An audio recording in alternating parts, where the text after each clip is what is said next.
Hey guys, subscribe for daily content. And if you're shopping for gear, make sure you check out the description for the newest items at some of the very best online retailers. There's also links for some of the items that I personally recommend. Thanks!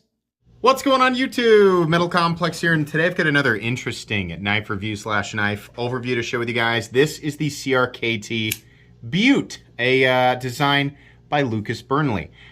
This is an interesting knife. It is available right now. It does utilize the new deadbolt lock, which is pretty cool. I'm going to link it right down below so that you guys can check it out if you want to. It does help my channel when you use my links, but that's entirely up to you. Thanks so much to CRKT for sending this in, and please make sure to follow me on Instagram at metal_complex. Let's go ahead and get a measurement of this knife. Overall length of the CRKT Butte is coming in at, it's not quite 8 inches. It's about 7.85 inches overall. It does have almost, it depends on where you measure it. Let's say 3.4 inches of blade, and your cutting edge is coming in at about 3.35. Let's go ahead and do just a couple size comparisons today up against the Ontario Rat Model 1 and the Ontario Rat Model 2. This is kind of in between, but it still has kind of that full knife presence, which is hard to describe, but people know what I'm talking about. Up against the Demco AD 20.5, it is just a little bit longer. How about up against the Spyderco Para 3? There we go.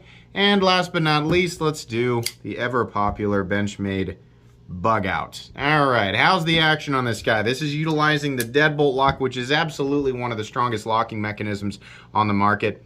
This will disengage to about the halfway point, but then what you're running into is a tension bar because this knife is assisted. Now, people have different feelings on assisted knives. Truthfully, whether you are somebody who opens the knife with the thumb stud or you open it with the flipper tab, right? Properly tuned detents exist, and they eliminate the need and necessity for assisted knives. During a time where properly tuned detents were more scarce, and this was like 2012? Assisted knives, I think, had a lot more purpose. Anymore, it's kind of, something that if you're just getting into knives, it's kind of like, oh, cool, it kind of like you pull the thing down and it automatically flips, but we just don't need this anymore. And, while it works just fine, and I really doubt you'll have any issue with a torsion bar, I mean, unless you like flick this thing 500 times a day, every day, you probably won't have an issue with it. It is an extra part. And it's kind of, the more parts that are present, the more parts there are that are able to fail. But the nice thing about this is that at least you can get it to about right here before the tension bar starts to push against it. So it is, as far as assisted knives go, a little bit easier to manipulate with one hand. It just feels like there's an extra step or half step in there. It does have a little bit of fidget factor though, and I just feel like this is a missed opportunity for the thing to be fully manual, and we can push that button. That's how you disengage the deadbolt lock, by the way. Just push that button and have it swing into place much like button locks that we are used to nowadays, right? It's different. This is a much stronger setup than a traditional button lock. The lock itself is extremely strong.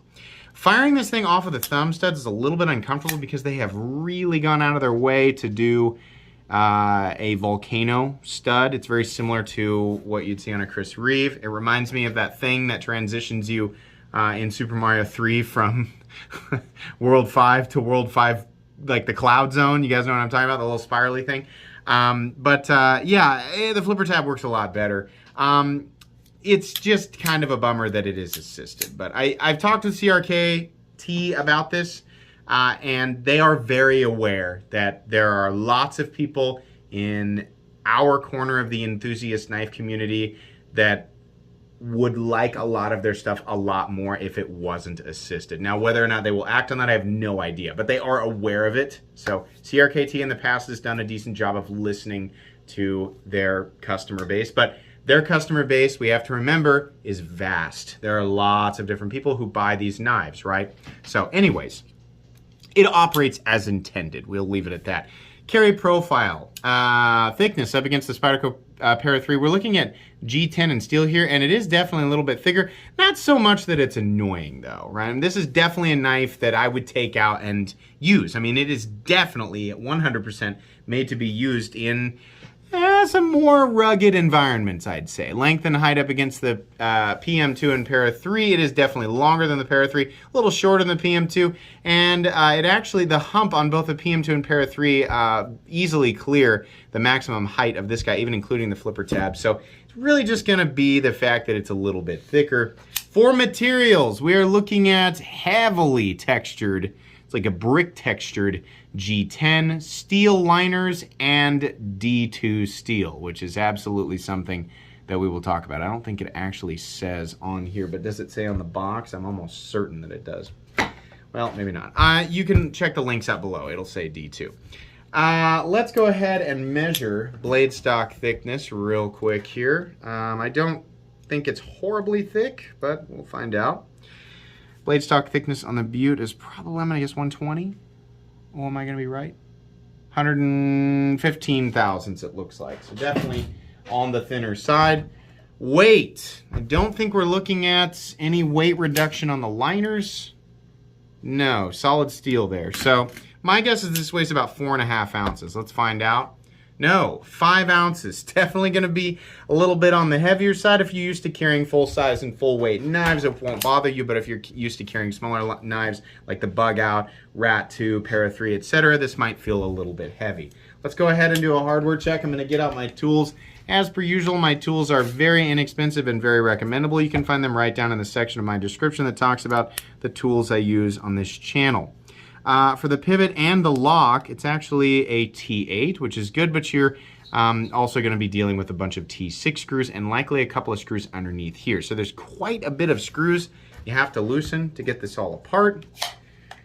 Probably not the easiest or most convenient disassembly, but it's certainly not the worst. It's just something to keep in mind. T6 is not my favorite, and there are a lot of them. As long as you have quality tools and a place to put your hardware, you should be good to go. Is there anything else we need to do? I don't think so. Let's go ahead and get into the meat and potatoes here. So, ergonomically, it does feel kind of bricky. It's like the G10 scales are really thick and they're chamfered, but it's just like blocks, right? It kind of makes me, it reminds me of something that would have come out a few years ago. But it's reasonably comfortable, and the pocket clip is nice and short and not super duper offensive, so it's all right. Honestly, I mean, gripping this thing outdoors, which is clearly where this is meant to be used, with the style of lock and just the general style of knife that this is, yeah, you're not going to drop it. You're going to be able to hang on to it. There is plenty to fill out the hand, and it feels good and it feels capable, and I trust that it is. There's a nice little ramp right here. I wish that it extended out a little further, but it doesn't, and that's fine. Fit and finish looks really good. These knives are made, this particular one, not all CRKTs, but this particular CRKT is made in Taiwan, which absolutely will add to the cost of manufacturing, and whether or not you care about that, it is actually going to affect the cost of manufacturing. So we do need to keep that in mind.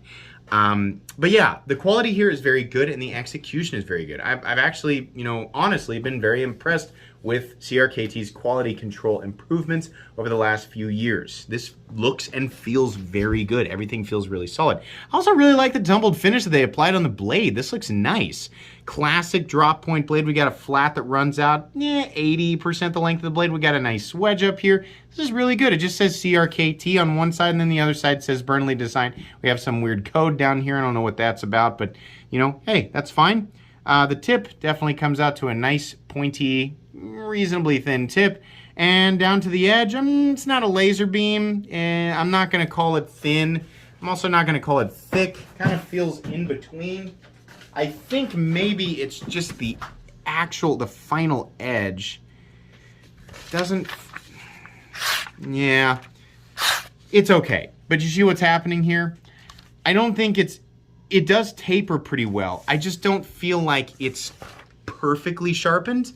A little bit of stropping maybe here. It might just be this one. A little bit of stropping or maybe sharpening it yourself could fix that, right? I mean, that's something you're gonna have to do at some point eventually, but it could, it definitely could have had a better factory edge. So that's really the only disappointment with the blade, is that the factory edge is just kind of meh, right?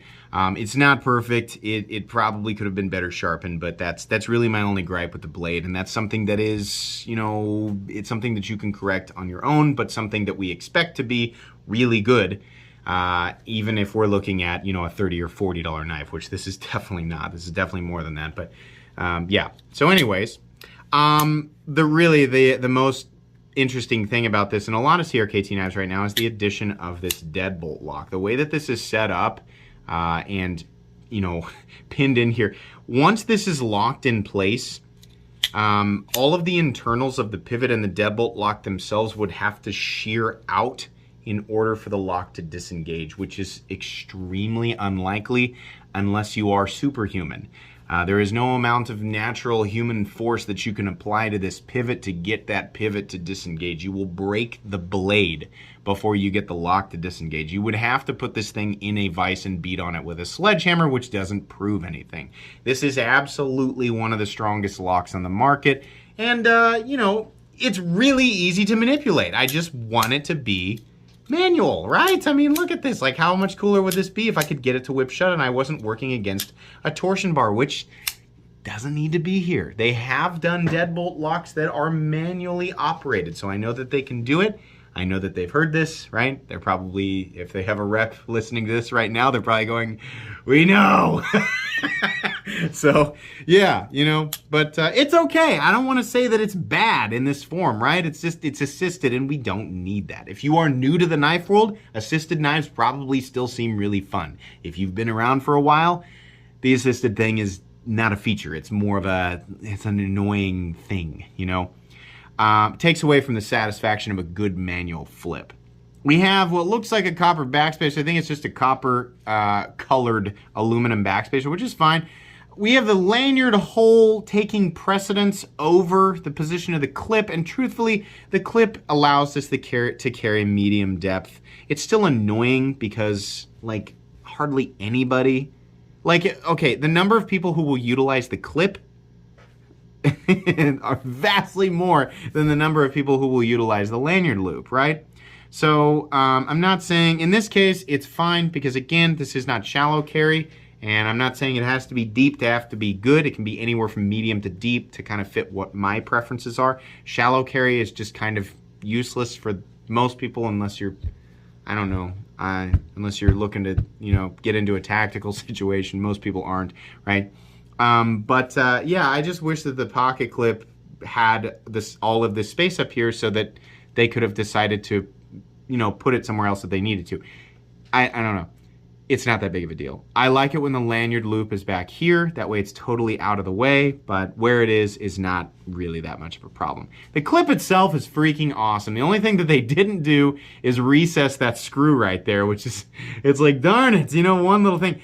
But the clip is nice and short, and look at this. It goes straight and then down in a slight swoop. That is just great. It's not super dressy. It's not necessarily themed directly to the design of the knife, but it's good. The only thing that they could have done a little bit better, considering there's only one side that you can mount this to. It's not going to mount to this side. I mean, I guess honestly, it probably could, but they have milled the slot out for it on this side, right? So it's supposed to go over here. I wish that they had a smooth pad underneath the clip because this is freaking aggressive. This will fray your pants up in a few weeks. It's absolutely meant to be gripped hard outside, right? Whether it gets wet or slimy or whatever, it's definitely, this is going to fray up your pants. Pocket clip, good. The position, okay. And getting it over the pants, the seam of the pants though, they needed a soft pad underneath there. There is the stop pin is actually located internally. Let's take a look here. Where are you? Yeah, I think it's right there, the little things, right? Oh wait, no, I'm sorry. That's part of the deadlock. I'm stupid. That's part of the deadlock. Those little, they look like, they're not pins, but you can see those little ledges in there are actually part of the deadlock. The stop is actually the thumb studs. They are external stops, which is great. The solidity of the lockup is absolute. Let me stress this. This is the deadlock plus external stops, which means you get an additional point of contact and the deadlock itself. That blade is not going anywhere, and that's the coolest thing about the CRKT. I keep calling it the deadlock. It's the deadbolt lock. God, I wonder how many times I messed that up in this review. But yeah, the deadbolt lock is absolute. The solidity, oh my God, no, it's not going anywhere. And there's no stick off of that. That's nice, right? Nice and consistent. And then the centering is also very, very good. So, it's a little blocky, a little chunky, a little heavy, right? Texturing is a little bit too aggressive, especially under the clip. Truthfully, the biggest issue I have with this knife is the fact that it is $125. I'm not saying that it wasn't somewhat pricey to have these produced this way in Taiwan, but D2 steel, as much as I try to keep people from, you know, categorizing, you know, it's just like, it's not worth it because the steel, to directly contradict, you know, that message, D2 steel belongs very specifically in the $50 territory. Honestly, I don't like seeing D2 above about 60 bucks. So to have it, you know, over double here, it's not appropriate in this territory. In this territory, you know, Nitro V is fine. 154 cm, I think is all right. And maybe there's a handful of others here. It's hard to expect a full CPM steel at this price point when it's made in Taiwan. The companies who are making their stuff out of China, they can do that because it costs quite a bit less to manufacture, even if they are using steels that come out of crucible, right? It's just the rest of the manufacturing costs are so low. CRKT's trying to do this, you know, trying to do some of their stuff in Taiwan. I think at this price point, and when I say this price point, like, you know, when it's approaching 150 bucks, they do a lot better to switch over to 154 or something similar. Just because those are the types of steels that we feel like we're getting a little bit more value. You're getting a little bit more of a balanced steel. It may not have the same potential edge retention, but in my opinion, it has a better balance of edge retention when it's heat treated properly. Edge retention, ease of sharpening, toughness, and of course corrosion resistance. 154 cm is stainless, while D2 is not quite stainless, right? It's just a better balance of attributes, and it is widely viewed as a more premium steel, and it's not the only choice. There are other choices. The main thing here is that it's really hard for people to choke down D2 steel for 125 bucks. It's just, there's automatic outcries, right? No matter how cool the lock is, no matter how solid the knife is, the steel just does not match the price. This is a really cool knife, and were it in 154 cm, I would have been pretty excited about this. The other thing that needs to happen is it needs to not be, these knives with this deadbolt lock, which is an awesome lock, they need to be manual. It would go over so much better with so many more people. And fewer parts, right? I feel like that would cut a little bit out of their manufacturing costs. This knife is okay, but in its current state, it has a lot of potential. In its current state, it is not something that I would readily recommend to the vast majority of people. So that's really how I feel. Excuse me, I about choked there.